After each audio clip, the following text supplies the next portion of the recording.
before I even get started, Wendy, the dark-skinned woman on that show, is better than me.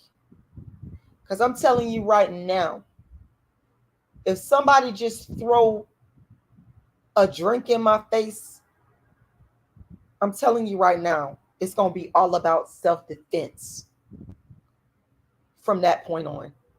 Okay?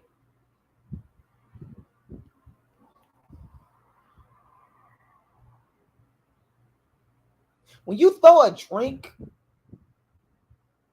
on someone in somebody's face, that's an act of violence. That's an act of physicality. That means you want to get violent with that person. That means that you have invaded another person's space. That means you have attacked that person. To me, that's assault. And I'm just saying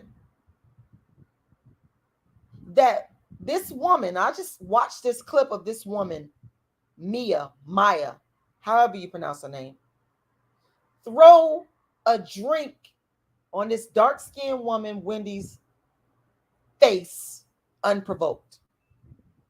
Okay?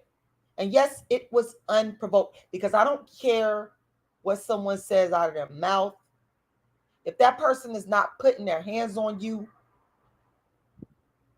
and you put your hands on them, you have engaged in unprovoked physical violence where you got violent. You understand what I'm saying? I just had to get it out from the rip off top. Good evening, everybody. Y'all are tuned in to Rashida Strober, the world's first and only dark-skinned activist. And before I even continue, anybody that's talking about colorism, anybody that's talking about light skin and dark skin on YouTube, all y'all stole from me. Yeah, I said it, and I'll say it to your face. Because none of y'all was talking about colorism. None of y'all knew that colorism was a thing to talk about on social media until I went viral back in 2015 and was subsequently made Donkey of the Day for calling out Kendrick Lamar's choice to marry a light-skinned woman. That's when Black people on YouTube started talking about colorism.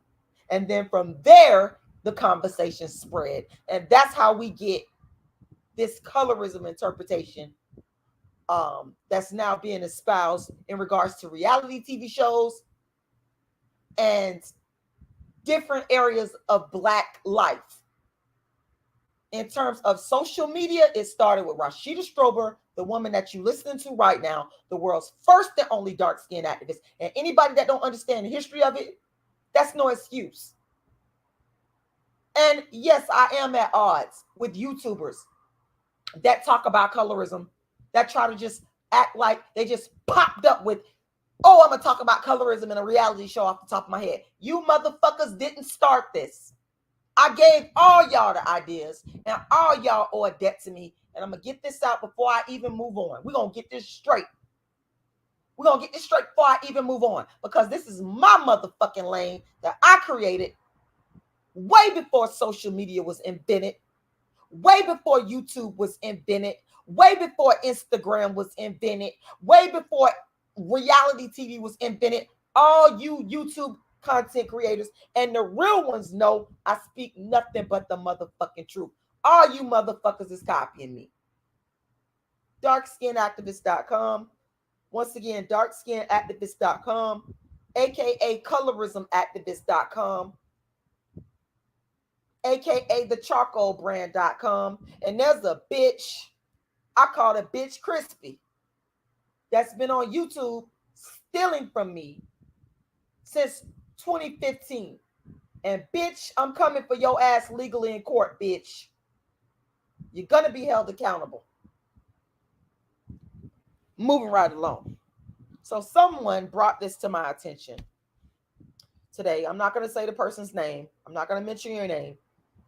But they brought this to my attention because I'm going to tell y'all like this. I do not watch these reality TV shows. I'm not a connoisseur of, I'm not saying that it's a bad thing, that others watch it. If that's what you like to do, that's cool. That's cool. But I'm just saying to you that I don't watch reality TV shows. The only reality TV show that I really enjoyed watching, I used to really enjoy watching it,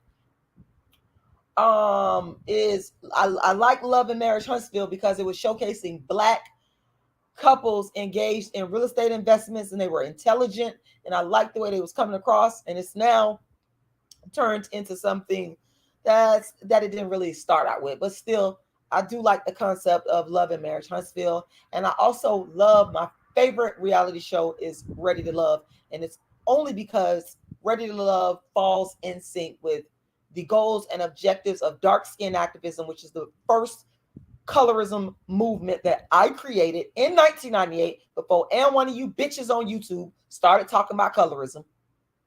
And if Ready to Love, which is a Black dating show on Oprah Winfrey's network, falls in line with the goals and objectives of dark skin activism, which is to bring the Black man back to the dark skinned Black woman in balanced numbers. And by the way, Maya, however you pronounce your name, you're not Black. I did hear you saying that clip that you was a Black woman. I beg to differ. I believe if one of your parents is not Black, then that would make you biracial. But let me get to this clip I just watched. Now, Wendy, a dark-skinned, educated professor, classy. To me, that's the way she appears. And I'm not even just saying that because she's dark-skinned. I'm saying it because that seems to be who she is. Okay.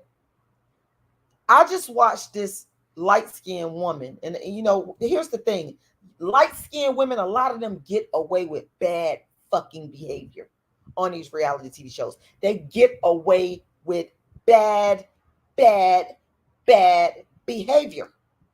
Black people accept it. Why the fuck do we accept it? And by the way, I curse. So if y'all don't like cursing, hey, I don't know what to tell you. We accept it because they light skinned. And I just watched this light skinned woman antagonize this dark skinned woman. And from what I saw, Wendy wasn't even trying to argue with her. And from what I saw, this chick just started some bullshit with her that was really none of her business. It wasn't even her place. From what I'm seeing, you sitting up here worrying about some type of business deal and arrangement that Wendy had with Peter that your ass ain't had nothing to do with. So I'm like, how are you confronting someone about a business apparently that you have nothing to do with, unless you're not disclosing. Maybe you are part business owner, with Peter. Maybe you wrote the contract. I don't know. Maybe you got some type of business affiliation, but you didn't make that clear. So what it seems to me is you butted in some business that you had no business butting in, had nothing to do with you. You call yourself confronting this Black woman. And from what I'm seeing, it seems to me, it looks like an excuse to just hate on this dark-skinned woman. And I know y'all think, y'all swear up and down because these women are light-skinned, that they can't hate, that a light-skinned woman can't hate on a dark-skinned woman. Well, let me fucking tell y'all something. It's very possible. It's very possible. Oh, it's very possible for a light-skinned woman to hate on a dark-skinned woman. And sometimes they got this hate, but it's quiet and it's silent. And they won't necessarily come out and say that they hating on that dark-skinned woman, but their actions towards that dark-skinned woman will show that there's some hateration there. There's some jealousy there. And that's what I picked up. And that's what I sensed from this chick, because she was very aggressive. And y'all motherfuckers love to say dark-skinned women are aggressive. Well, this woman, Wendy, wasn't aggressive. Seems to me, Wendy was trying to diffuse. She was trying to diffuse this light-skinned woman's behavior towards her, this light-skinned woman's darkism towards her. See, that's the word I coined and created. I call it darkism. And I call this Maya chick a darkist, even though you motherfuckers on YouTube have been putting twists on my terms that I created. But you're not the motherfucking dark-skinned actress. But Wendy was trying to diffuse the situation. And this light-skinned chick, Mia, elevated it by throwing a drink in this woman's face. There was no reason. There was no reason for her to throw a drink in this dark-skinned woman's face. So to you motherfuckers out there that love to give this excuse, well, when I was in school, I was bullied by a dark-skinned woman, a dark-skinned female, because I was pretty and light-skinned. A lot of y'all love to use that excuse. What the fuck y'all got to say about this? Because it seems to me, it motherfucking seems to me that this light-skinned woman was bullying this dark-skinned woman for being dark-skinned, pretty, and successful. That's what the fuck it appeared to me. So for all you motherfuckers that, and I'm not going to sit up here and say that it didn't happen to you, because I wasn't there. But y'all love to throw that up in my face. I've heard that a lot. Oh, when I was in school, I got bullied by dark-skinned women because I'm light-skinned and I'm cute. So I want to know what y'all got to say about this light-skinned woman that was sitting there having a conversation and decided to throw a drink in this dark-skinned woman's face who didn't put her hands on her. I didn't see this woman put her hands on her. I didn't see Wendy threaten her. I didn't see Wendy do anything to indicate that she wanted to scrap. In fact, I saw dark skin. I said dark skin. I said dark skin. I saw dark skin Wendy try to diffuse the situation, as opposed to this light skin. I said this light skin. I said this light skin woman, Maya. I saw her elevated. I saw her take it up a notch. It seems to me she wanted to fight Wendy, because if you, let me tell you something, you throwing a drink in somebody's damn face, I told y'all, that means you want to fight. If you throwing a drink on a person, think about that. That means you want to fight that person. You want to put hands on that person.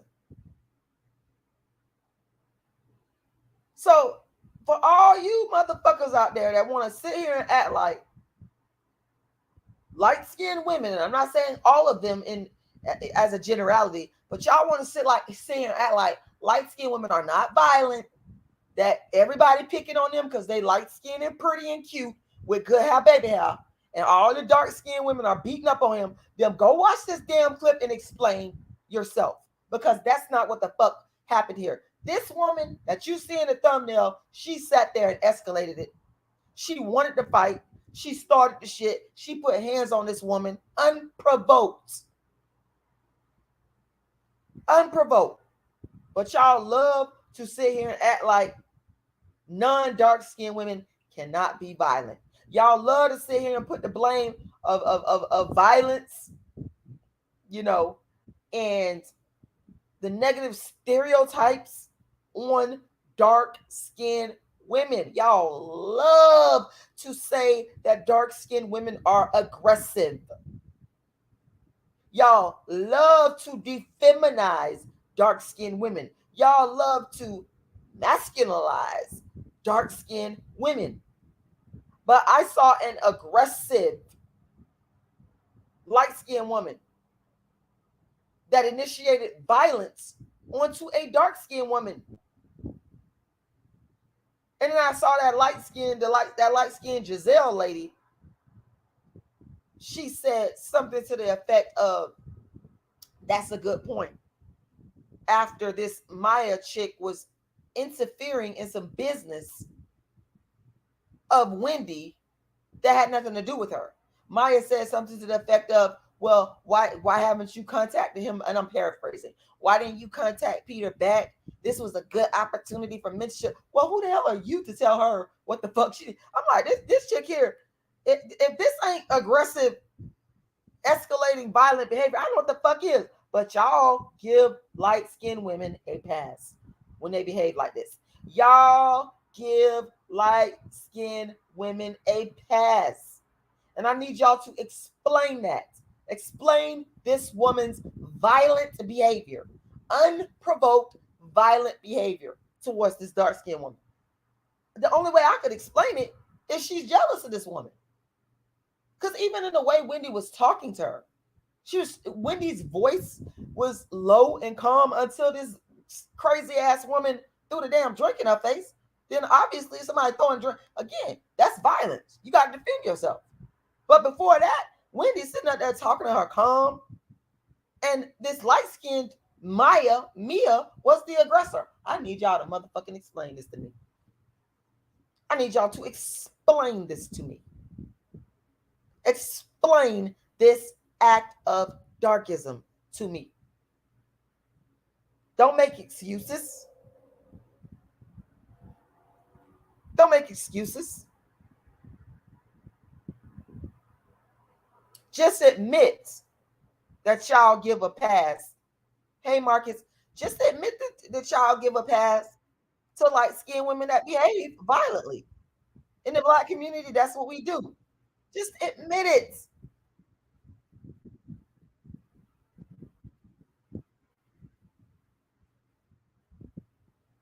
That's all I want y'all to do is to be honest and tell the truth.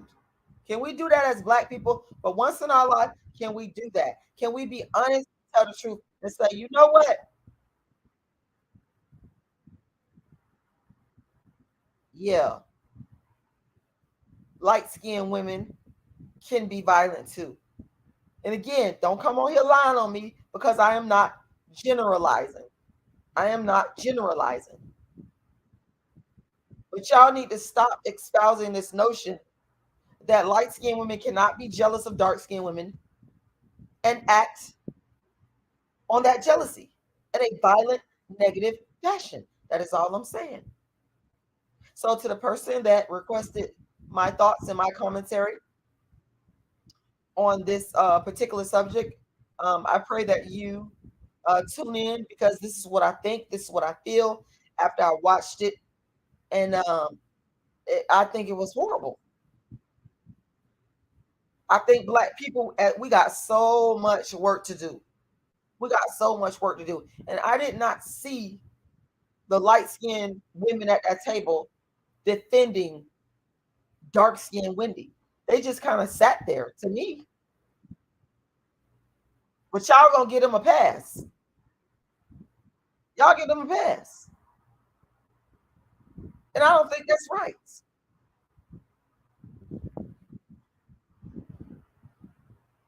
I want to thank y'all for listening. Thank y'all for watching. Rashida Strober, the world's first and only dark-skinned activist.